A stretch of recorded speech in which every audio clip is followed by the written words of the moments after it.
اور کتنی دیر یہاں کھڑے رہ کر چلا کاٹنے کا ارادہ ہے؟ دھیمی آواز میں طنز کرتا وہ اس کی پیشانی عرق آلود کر گیا۔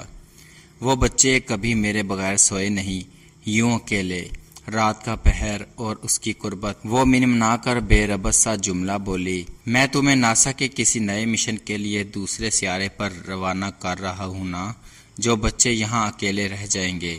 اس کے طنزیہ انداز پر وہ شرمندگی سے چہرہ جھکا گئی۔ دعا مجھے سختی پر مجبور مت کرو، اگر میں جھک رہا ہوں تو اسے میری کمزوری مت سمجھنا۔ میں نے کل رات تمہیں واضح الفاظ میں سمجھایا تھا، اب تمہاری طرف سے کسی ایسی حرکت کو برداشت نہیں کروں گا۔ اتنی بچی نہیں ہو تم کہ سمجھ نہیں پا رہی، اور نہ ہی ہم ٹین ایجز ہیں جو تم ایسے شرماؤ گھبراؤ گی، اور میں تمہاری ان اداؤں سے محفوظ ہوں گا۔ اور شاید تم بھول رہی ہو یہ میرے ہی بچے ہیں۔ آہستہ سی آواز میں معنی خیزی سے کہتا وہ اسے بہت کچھ باور کروا گیا تھا۔ دعا کی پلکیں شرم سے بوجھل ہوتی اٹھنے سے انکاری ہوئی تھیں۔ دل کی دھڑکن معمولی سی یکدم 1000 گنا زیادہ سپیڈ پکڑ چکی تھی۔ 5 منٹ کے اندر اندر تم مجھے اپنے روم میں ملو، تنبیہی انداز اور تحکم بھرا لہجہ لیے کہہ کر وہ رکا نہیں تھا۔ جیسے دبے پاؤں آیا تھا ویسے ہی واپس ہو لیا تھا۔ اس کے جانے کے بعد دعا کی کب سے رکی سانس بحال ہوئی تھی۔ وہ اتنا پر اثر تو تھا کہ اس کے حواسوں کے ساتھ ساتھ سانسوں پر بھی قابض ہو جاتا تھا۔ ایک نظر بچوں کو دیکھ کر آیت الکرسی کا ورد کرتی، انہیں اللہ کے سپرد کرتی، فینسی لائٹ آن کر کے باقی کی لائٹس بند کرتی، ملحقہ دروازے سے اپنے کمرے میں آئی، کن اکھیوں سے بستر پر دراز آنکھوں پر بازو رکھے وجود کو دیکھا اور واش روم گئی تھی۔ کچھ دیر بعد وضو کر کے نکلی تو وہ ہنوز پرانی حالت میں لیٹا ہوا تھا۔ الماری سے جائے نماز نکال کر وہ نماز کے لیے کھڑی ہوئی تھی۔ تسلی سے نماز پڑھ کر دعا کے لیے ہاتھ اٹھائے، اللہ تعالیٰ پلیز مدد کیجئے گا، میری آنے والی زندگی میں میرے لیے آسانیاں پیدا کر دیجئے، آپ کی قبضہ قدرت سے تو کچھ بھی باہر نہیں۔ اس شخص کے دل میں میرے لیے تھوڑی سی گنجائش پیدا کر دیں، اسے میرے معاملے میں رحم دل کر دیں، اس کے دل میں میرے لیے جو سختی ہے اسے نرمی میں بدل دیں اللہ تعالیٰ، اور مجھے اس آزمائش میں سرخرو کر دیں۔ میں تھک گئی ہوں، مجھے صبر عطا فرمائیں، مجھے شکر ادا کرنے کی توفیق عطا فرمائیں۔ نم چہرے پر ہاتھ پھیر کر آنکھیں کھولتی وہ اٹھی تھی، جائے نماز تہہ کر کے رکھتی، فینسی لائٹ آن کرتے کمرے کی لائٹس آف کر دیں۔ اس کے ساکت و جامد وجود سے وہ اندازہ نہیں لگا پائی تھی کہ وہ جاگ رہا ہے یا سو چکا ہے۔ وہ من بھاری ہوتے قدموں سے بستر کی جانب بڑھی تھی۔ وہ آہستگی سے لحاف لیتی، سانس تک روک کر بالکل بیڈ کے کنارے پر لیٹی تھی۔ ابھی آنکھیں بند ہی کی تھیں جب اس نے آنکھوں سے بازو ہٹا کر اس کی جانب کروٹ لیتے، ہاتھ بڑھاتے اسے بازو سے پکڑ کر اپنی جانب کھینچا تو وہ کٹی پتنگ کی طرح اس کے سینے سے آ لگی تھی۔ دعا کی سانسیں اتھل پتھل ہوئی تھیں تو دل کی دھڑکن کانوں میں سنائی دے رہی تھی۔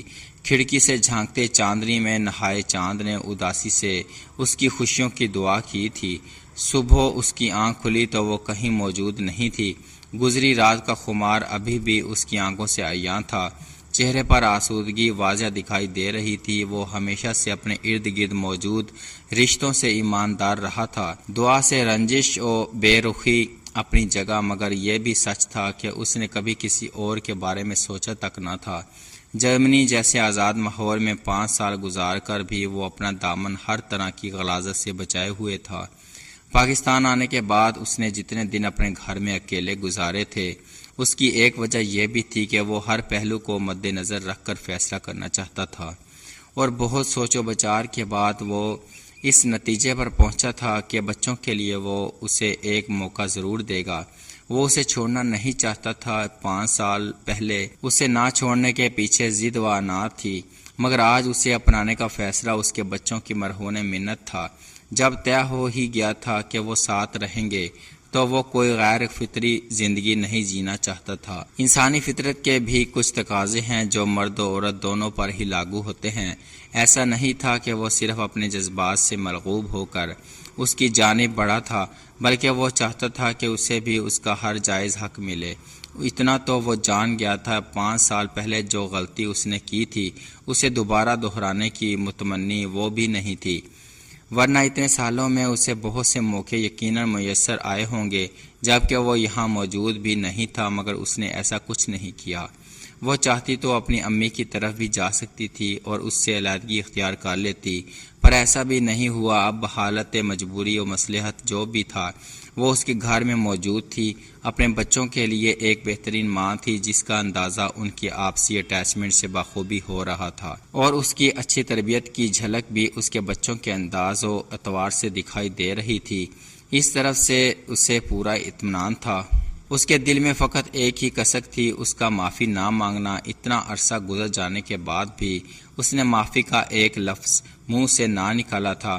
وہ اپنا ظرف بڑا کرتے اس کی حرکت کو کم عمری و ناسمجھی میں اٹھایا ہوا قدم جان کر فراموش کرنے کو بھی تیار تھا، مگر وہ کچھ کہے تو صحیح۔ اسے انتظار رہا تھا کہ شاید کبھی وہ اس سے بات کرے گی، کچھ تو کہے گی، اور اس کے ہونٹوں کا قفل نہ ٹوٹا، اور اس کی یہی چپ اس کے غیظ و غضب کو ہوا دیتی تھی، جس کا سب سے بڑا نشانہ وہ خود بنی تھی۔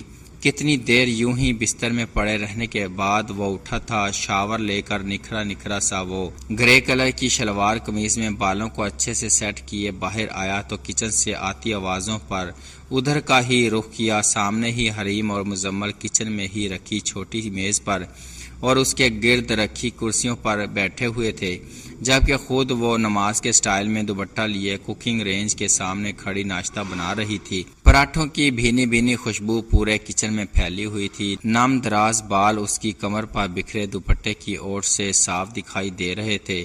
اس کی آمد پر دونوں بچوں نے بیک وقت اسے دیکھتے ہی سلام کیا تھا۔ السلام علیکم بابا جان۔ وہ سرشار سا آگے بڑھا تھا۔ وعلیکم السلام بابا کی جان۔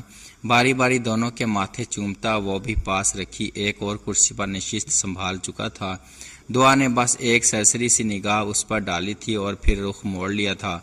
رات کو ڈر تو نہیں لگا؟ اس کے پوچھنے پر دونوں نے نفی میں گردن ہلائی۔ گڈ، اور آپ لوگ سکول بھی جایا کرو گے؟ بابا کسی اچھے سے سکول میں آپ کا ایڈمیشن کروائیں گے، اوکے؟ اس کے لب و لہجے میں اپنے بچوں سے بات کرتے ایک خاص سی متانت ہوتی تھی۔ بابا پھر میں باربی والا بیگ بھی لوں گی اور بہت سارے کلرز بھی۔ ٹھیک ہے بابا۔